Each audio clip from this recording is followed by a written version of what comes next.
Sometimes stories don't come from books or the internet.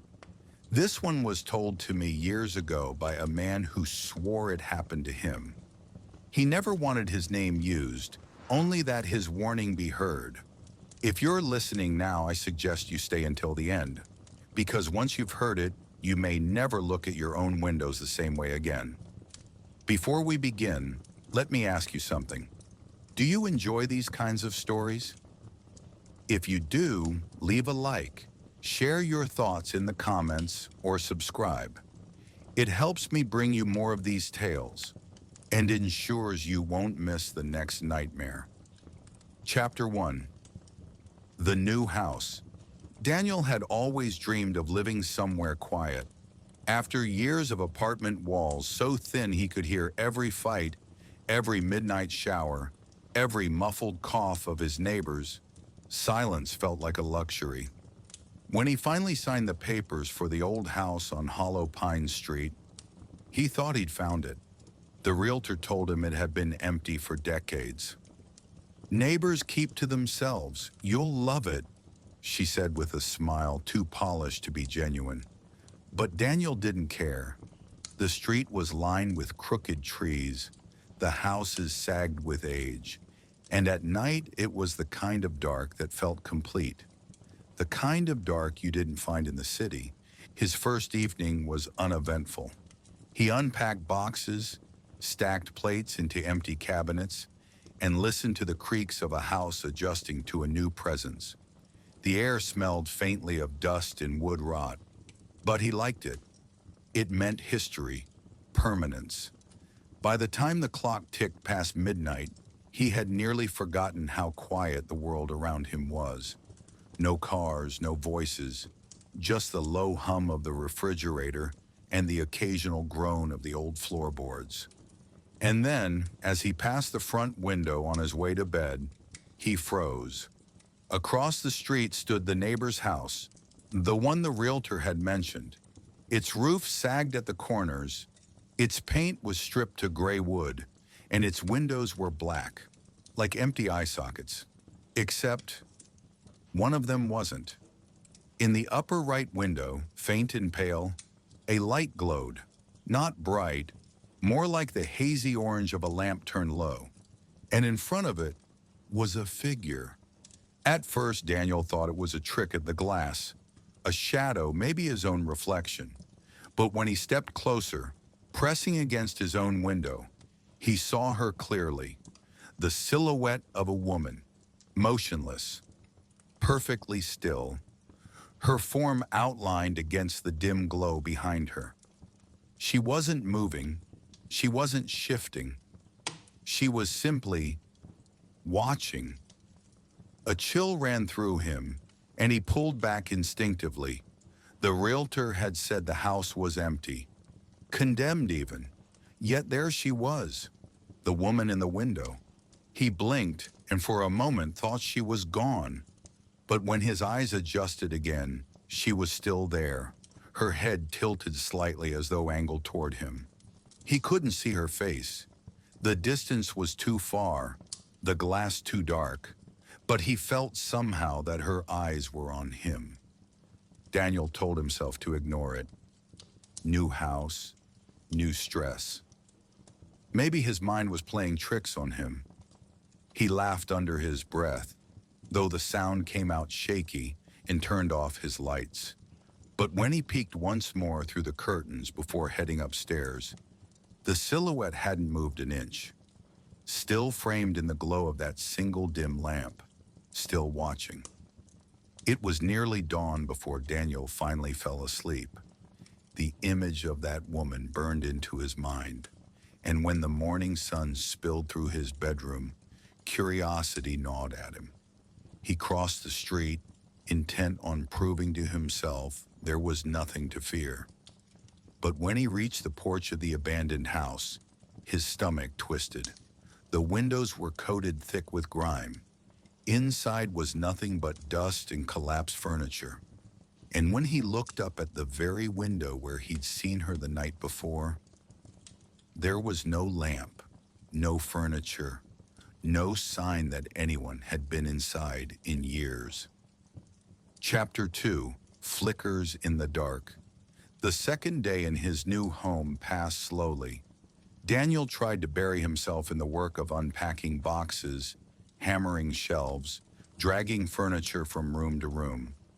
Anything to drown out the memory of what he'd seen. But no matter how he distracted himself, the thought returned again and again, like an itch under his skin. That silhouette, the curve of her shoulders, the stillness of her posture, the window where no light should have burned. By late afternoon, he was exhausted. He sat on the porch steps with a lukewarm beer, letting the cicadas' chorus fill the silence. Across the street, the abandoned house looked harmless in the daylight. Broken shutters, weeds curling high across the foundation, glass fogged with grime. Harmless, ordinary.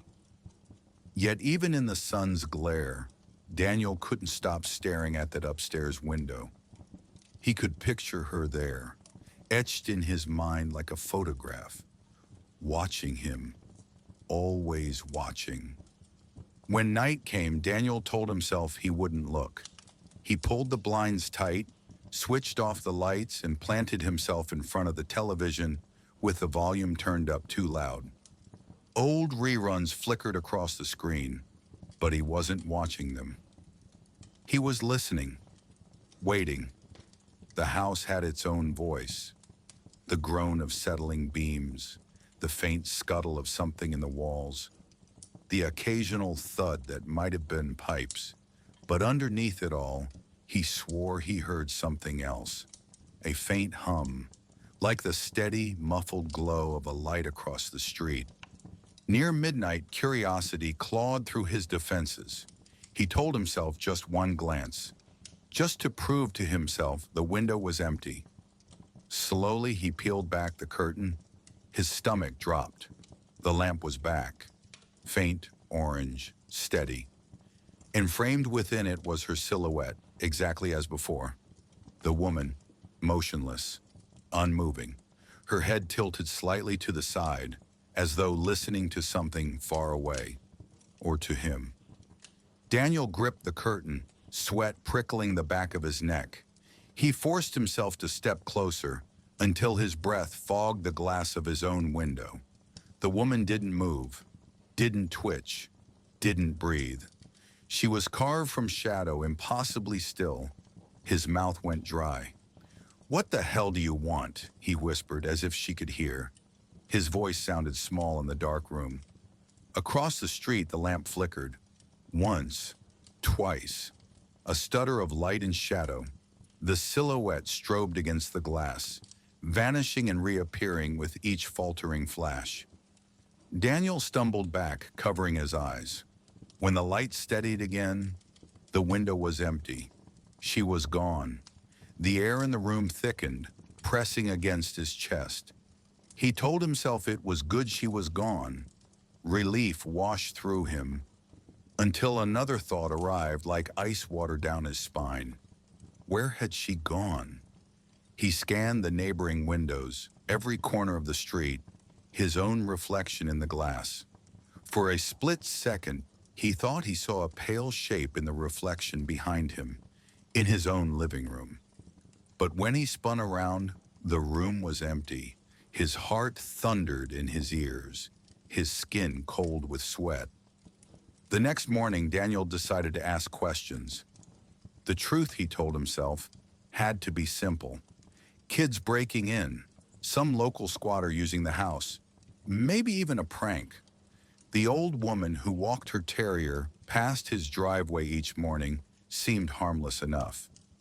He asked casually, pointing across the street, "Do you know who used to live there?" Her face changed instantly. The smile slipped. Her grip on the leash tightened. "That house," she said, "nobody. Not for a long time. Don't pay it any mind." And before Daniel could press her further, she tugged the dog and shuffled quickly away, eyes downcast. Later, Daniel tried again with the man 2 doors down, hunched over a dying lawn with a rusty hose. That place across the street, It looks abandoned, but I swear I saw. The man cut him off sharply. Empty, he said. His voice was flat, final. No one's lived there in decades. His eyes never lifted from the grass. Daniel opened his mouth to argue, to tell him about the silhouette, but the man shook his head once, firmly, and turned his back. Conversation over. It was the same with the clerk at the corner store, who gave a tight smile and said, "People say things, but there's nothing there. Best to forget it." Every answer only deepened the knot in Daniel's stomach. They weren't denying because they didn't believe him. They were denying because they didn't want to talk, as though silence itself could keep them safe. That night, Daniel tried not to look. He sat at the kitchen table with his phone in hand, scrolling through meaningless headlines, blasting music through a speaker. But eventually he muted the sound. He turned off the phone. He leaned toward the window, almost against his will. And there she was, exactly as before. The lamp glowing behind her, steady this time. Her silhouette perfect against the light. Still, watching, always watching. As the clock ticked past midnight, Daniel felt the weight of her gaze pressing into him like a physical thing. He let the curtain fall, backed away from the glass, and sat trembling in the dark. He didn't sleep until dawn. Chapter 3. Proof. The third night, Daniel decided he wouldn't let it slide again. He had replayed the last 2 nights over and over, trying to find rational explanations, and each time he came up empty. He couldn't keep second-guessing himself. Couldn't keep wondering if exhaustion or paranoia was twisting his mind. He needed evidence. Something concrete. Something he could look at in daylight and say, "Yes, I really saw that." So he set up his phone on the windowsill. The plan was simple. Record overnight. If the woman appeared again, the camera would catch her. He'd wake in the morning with proof. And maybe then, maybe, the gnawing dread would ease. He tucked himself onto the couch with a blanket, keeping the blinds parted just enough for his phone's lens to stare across the street. He watched the numbers tick on the screen. 11:53, 11:58, midnight. His pulse hammered. And then, there it was. The faint, orange glow. The lamp. His mouth went dry as the silhouette bloomed against it, crisp and unmoving. The woman in the window, watching. Daniel whispered, "Got you?" He forced himself to stay put, staring from the couch, letting the phone do its work. The glow didn't waver. The silhouette didn't shift. Minutes crawled past. Eventually, exhaustion dragged at his eyes, and he slipped into uneasy half-sleep. He dreamed of dim hallways, of muffled whispers, of glass tapping softly from the other side. He woke to sunlight blazing through the curtains. For a moment, confusion flooded him. Then memory returned, sharp and cold. The lamp, the silhouette, the phone recording. Proof. He snatched the device from the sill with shaking hands and pulled up the video. His heart pounded as the footage rolled past empty night sky, darkened street, and then the lamp. Yes. Just as he remembered, the glow spilled across the cracked frame of the window across the street. But as Daniel leaned closer, his stomach knotted. The glow was there, but the silhouette wasn't. The window was empty. Hour after hour of footage, the faint orange light pulsing through grime. But never once did the shadow of a figure appear. "No," Daniel muttered, replaying the section again and again. He had seen her. He was certain. But on the video, nothing. Just the hollow window. His hands trembled as he shoved the phone into his pocket. Maybe the angle was wrong. Maybe the glass distorted the lens. Maybe. But deep down, he knew better. It wasn't a trick. It was deliberate. The woman was there for him, and only him. The thought gnawed at him the rest of the day like rot beneath the skin. By evening, Daniel's desperation sharpened.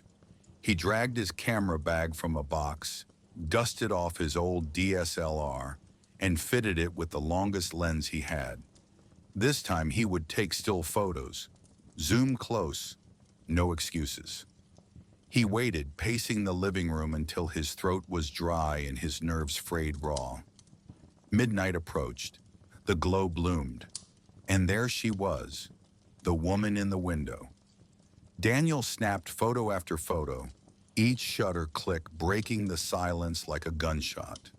The figure never moved, never twitched, only watched. When he finally dared to lower the camera, his hands shook so violently he nearly dropped it. He didn't sleep. He sat in the dark, waiting for dawn. The moment the first gray light slid across the trees, he scrambled to his laptop, shoved the memory card in, and pulled up the photos. His stomach lurched. The window was there, framed perfectly. The lamp glowed faint in orange. But the silhouette? Gone. Every shot, every single one. Empty glass, dust, nothing else. Daniel slammed the laptop shut, bile rising in his throat. He whispered into the silence, "Why won't you show up?" His voice cracked. He felt foolish, desperate, like a child arguing with the dark. Yet when he forced himself to glance across the street, his heart froze. It was daylight, broad daylight. And still faintly, as if etched into the grime of the glass, he thought he saw her outline lingering in that upstairs window. Not glowing, not lit from behind. Just there, waiting, watching, even in the sun. The rest of the day passed in a haze. Daniel tried to work through boxes, tried to clean, tried to eat, but he couldn't focus. Every time he passed a window, he caught himself glancing across the street. Sometimes the glass was empty. Other times, he swore he caught the curve of a shoulder, the tilt of a head, the faintest hint of a shadow that shouldn't be there. He stopped trying to prove it with cameras, stopped trying to fight it. Instead, he sat at night with the curtains half drawn, eyes locked on the glow across the street, waiting. The woman never moved, never flinched, never faltered. But her stillness was worse than any sudden lunge could have been. It told him one thing, with bone-deep certainty. She had all the time in the world, and she wasn't going anywhere. Chapter 4, Crossing the Threshold. By the time the fourth night rolled around, Daniel's fear had turned into a kind of stubborn obsession. Proof had failed him. Cameras, photos, recordings, all of it had shown nothing. And yet the silhouette remained, patient as a bruise, waiting across the street. Each hour he spent staring at that lamp and that still figure tightened a noose of unease around his days. He stopped pretending he was okay. He stopped answering calls. He stopped inviting people over. The house, once a sanctuary, felt more like a vantage point from which he was watched. If the woman would not be captured by light and glass, then Daniel decided perhaps he would have to close the distance. If she would not show up on film, maybe being there, inside the room that framed her, would force something to happen. It was reckless. It was impulsive. It was the only choice his unraveling mind could see. He waited until the neighborhood sank into the indolent hush of just past midnight. The moon had pulled back behind clouds, and the street was washed in a weak, uncertain gray. Daniel crossed the road with nothing but the small flashlight on his phone and the elastic cord of a resolve that felt thinner than gauze. The porch of the abandoned house creaked under his weight. The front door was unlocked. Not an ordinary unlocked, but the soft yielding of a place that had given up long ago. He pushed it open and stepped into a house that smelled of old smoke, damp paper, and the long sleep of neglect. The beam of his flashlight threw long, trembling shadows across wallpaper peeling like skin. The stairs to the second floor groaned under him, as if complaining at the interruption. Dust lifted in small eddies and hung in the air like a suspended film.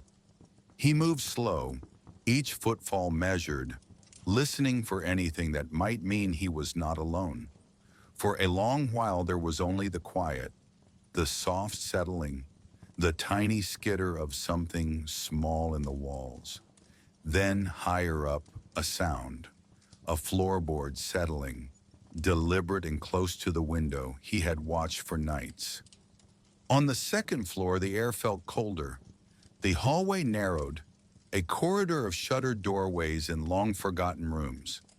He walked past a child's room where wallpaper flowers had faded into ghostly outlines. He passed a bathroom with a cracked mirror that fractured the ceiling into sharp teeth. The house felt designed to keep secrets, each room a mouth that shut when you weren't looking. At the end of the hall, he recognized the doorway before he even saw the window. The trim had once been painted white, now flaked to raw wood. He pushed the door open. The room was empty in the way empty rooms can feel suffocating. Stripped furniture, a collapsed curtain rail, and across from him, the upstairs window he had known in silhouette. The lamp was dark. The glass was filthy and opaque with the years. But as he stepped closer, his skin prickled with recognition. There were faint marks on the sill, like nails dragged or fingernails scored into the wood. Small parallel grooves that suggested someone had pressed their weight into the frame. He ran his fingers along the grooves and felt the chill leap up his arm. The memory of the woman's silhouette flooded him. The tilt of the head, the way the light cut her into a shadow. He told himself to leave, to go back to his own house and pretend this had never happened. But the groove under his fingertips seemed like an accusation. He found himself whispering, "Who are you?" as if the wood itself might answer. There was a smell then, a mild sweetness under the rot, like old incense or the memory of perfume long since faded. Daniel frowned. He stepped to the window and pulled back the curtain on impulse. The night outside was the same street he'd looked at 100 times, except seen now from the other side. His own house across the road, dark, its blinds drawn, a single light in the far room. For a dizzy moment he felt foolish. The difference between watching a place and being watched from it. He laughed soft and hollow and turned to leave. As he reached the doorway, something shifted in the corner of the room. A shadow that hadn't been there a heartbeat before. He spun, shining his flashlight, expecting to see a rodent or a sagging curtain. The beam landed on the far wall for a fraction of a second, and in that flash, he saw it. The woman's silhouette pressed flat against the other window, the dark of her like a cutout in the cold. Only this time, impossibly, she was on the inside of the pane. She was closer than she had ever been when he'd watched from across the street. Closer than the second floor of the abandoned house should allow. He swallowed. The sound of it in his ears was too loud. He should have run. Every rational part of him screamed to flee the place, to sprint across the yard and barricade himself in his own house. But his legs moved as if through water. He took a step toward the window. The silhouette didn't move. It didn't even turn its head.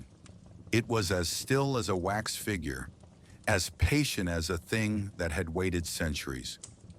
Then, with the slow, dreadful inevitability of a clock counting out its last beat, the silhouette lifted a hand and pressed it flat to the glass.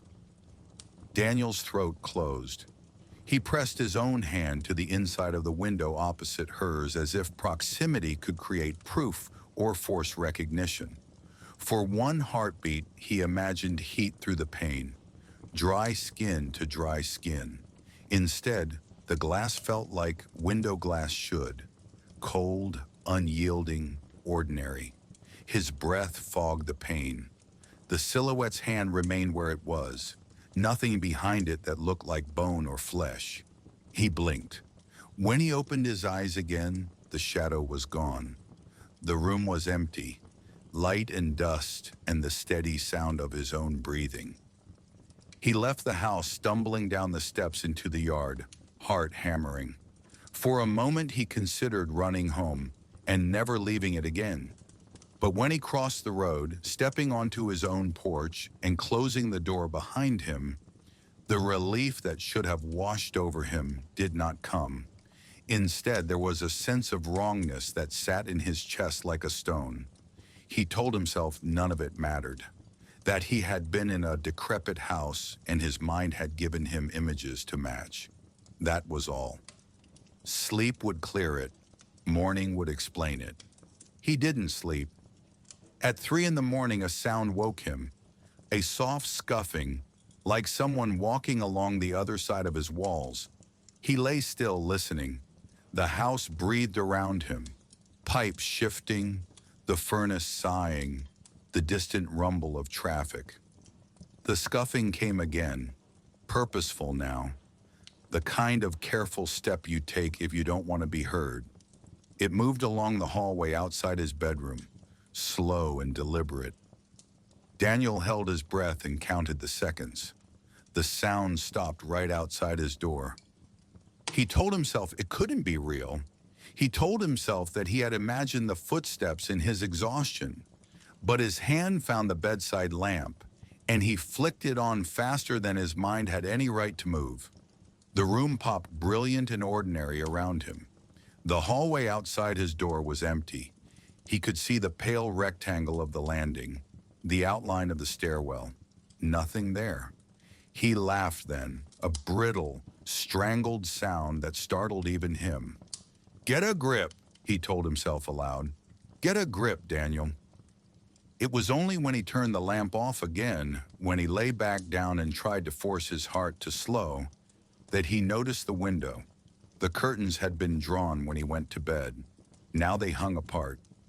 The silhouette of the woman stood framed in his own upstairs window across the room, backlit from behind by a light that had not been there before. She was not outside across the street. She was inside his house, a black cutout planted in the very glass of his home.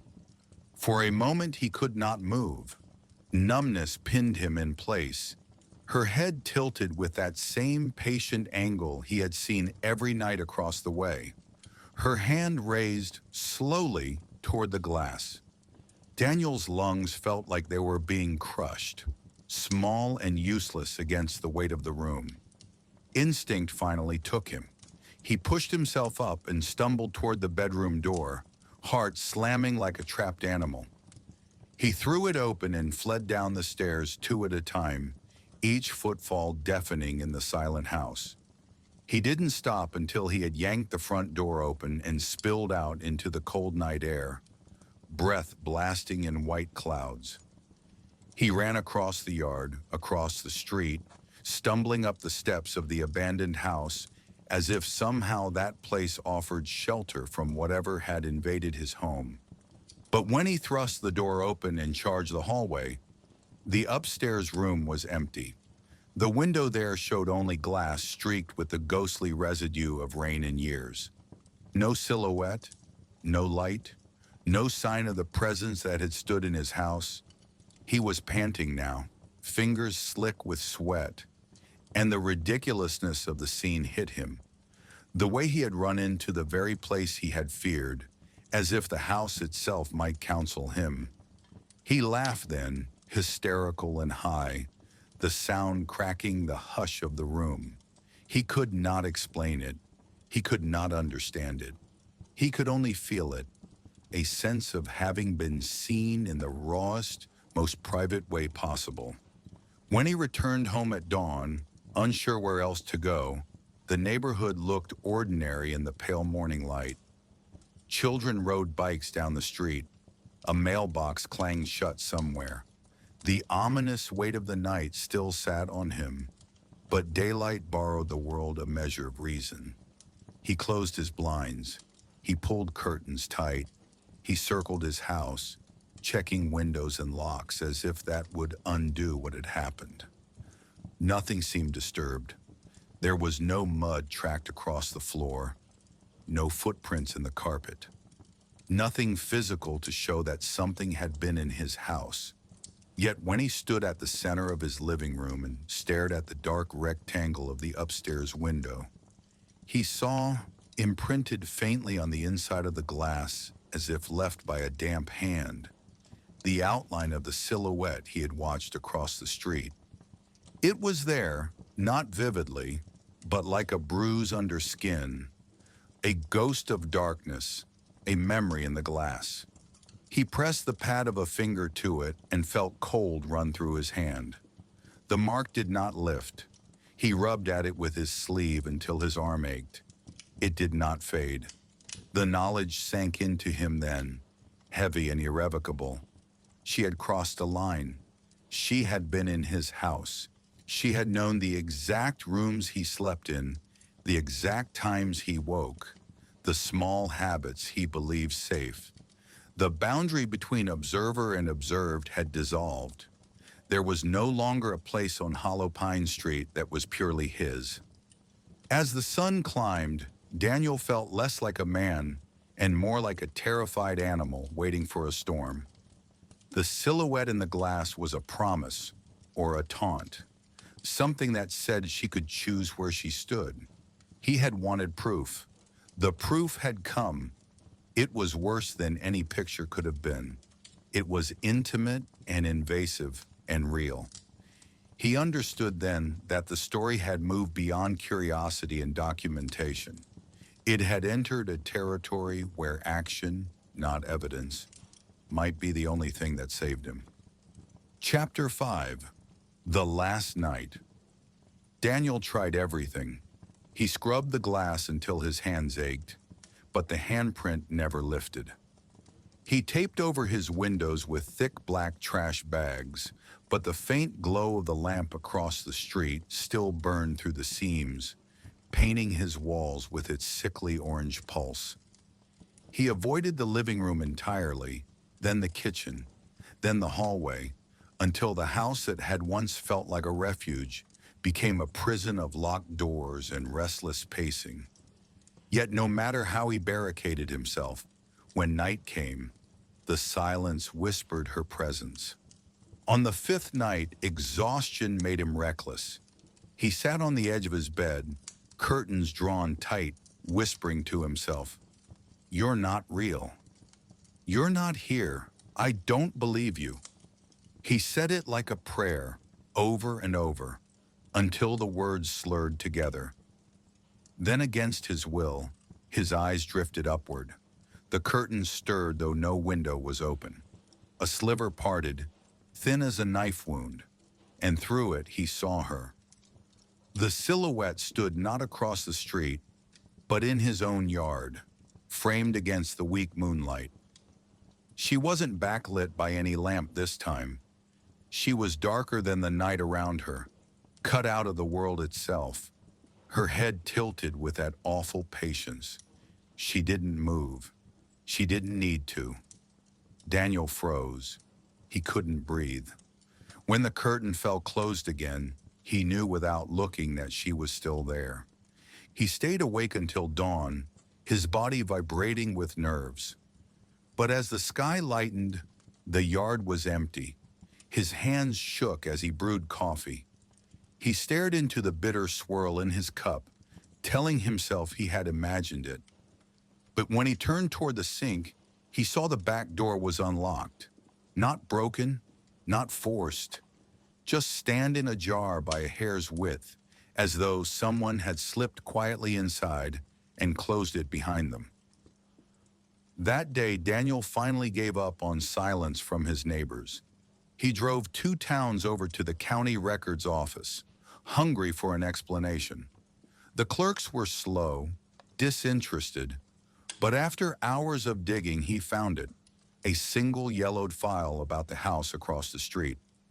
In 1962, a woman named Margaret Holloway had lived there. She had been a widow, no children, no family. The file said only this: disappeared, presumed dead. The house had sat empty since. No sale, no foreclosure, just stillness. As if the house itself refused to let go of her. Daniel stared at the words until they blurred. Margaret Holloway, a real name, a real woman. He whispered it aloud in the records room, just to hear how it felt on his tongue. The air seemed to shift when he said it, as though the syllables had weight. He left before sunset, clutching the papers like they were talismans, though deep down he knew they weren't protection, they were an invitation. That night he didn't bother with curtains or barricades. He left the window bare. If she wanted to be seen, he would see her. He sat in the living room with every light off, the papers spread across his lap, whispering her name again and again like a dare. Margaret, Margaret Holloway. Each time he said it, the air in the room grew heavier, pressing in on his chest. Midnight came. The lamp flared to life across the street. She appeared instantly, not fading in, not stepping into place. Simply there, the silhouette in the window, still, watching. Daniel forced himself not to look away.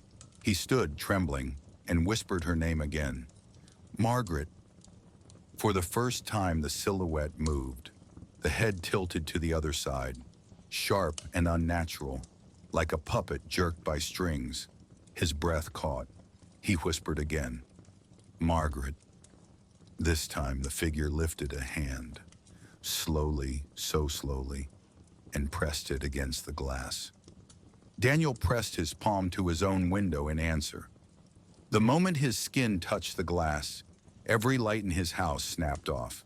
The fridge, the clock, the lamps. Darkness swallowed him whole. Only one light remained, the orange glow from across the street. But the silhouette was gone. The window was empty. He spun, frantic, and that's when he saw it. In his own living room window, faintly outlined in the reflection, the silhouette stood, taller than he remembered, closer, her head tilted, watching him not from across the street, but from within his own house. The papers in his hands slipped to the floor. No, he whispered. No, no, no. He backed toward the front door, fumbling for the lock, but the knob refused to turn. The air thickened until every breath scraped his throat raw. Behind him, the soft sound of bare feet on wooden floorboards began to move. One step, then another, steady, relentless, coming closer. Daniel spun, flashlight shaking in his hand. He shined it into the dark, and the beam landed on her. Not a shadow now, not a cutout. A woman, pale skin stretched too thin, eyes hollow, mouth slack, as though unused for decades. She wore a nightdress that sagged like wet paper, her head tilted in that same slow angle. Her voice, when it came, was dry as leaves. I see you. The beam stuttered as his hands shook. He backed against the wall, every nerve screaming. What do you want from me? His voice cracked. She did not answer. She only stepped closer, the sound of her bare feet louder now, each step pulling the shadows tighter around them both. The flashlight flickered, dimmed, and died. In the final darkness, he felt her breath on his face. Cold, damp, close. Neighbors would later say they heard nothing unusual that night. The street was quiet as it always was. But in the morning, Daniel's house stood open, its front door yawning wide. Inside, every window was bare, every curtain torn down, every blind ripped away. And in the upstairs window of the abandoned house across the street, the lamp still burned faintly. A silhouette stood framed against it, head tilted at a patient angle. Watching, waiting. Some houses don't stay empty. Some windows don't stay dark.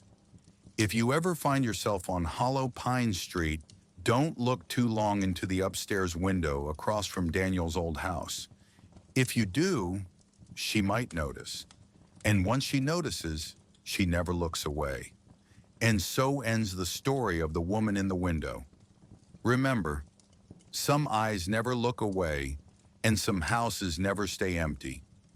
If tonight's tale left a chill running down your spine, leave a like and comment your thoughts below.